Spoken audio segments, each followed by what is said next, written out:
Ay, sinunod mo kami naman.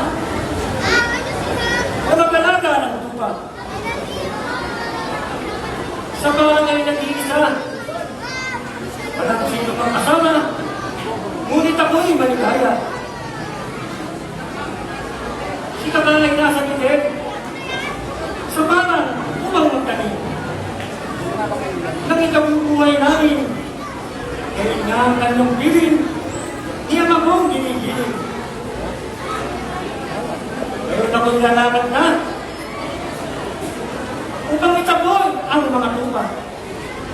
At bantayan lahat sila. At pangalagaan nila, gawin lang bilin naman.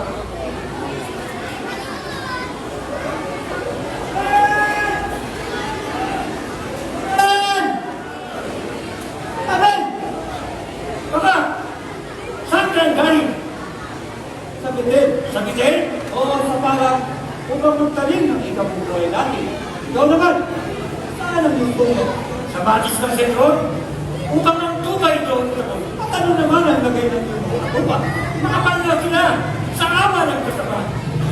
Saka, nang alagaan mo ang tuba, sa antas ng ating ina. Ito ay mamang ina ba? Tatapot na yun ay makapal na. Halika, tanawin mo sila. May kapalaran ka.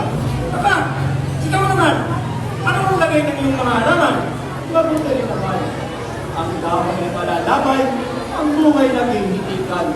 Kulak-lak ay nagkikilangan, may sari-saring kulay, nakakaaliw pagmasdan. Aba, salamat sa may kapal, at tayo'y pinagkalooban.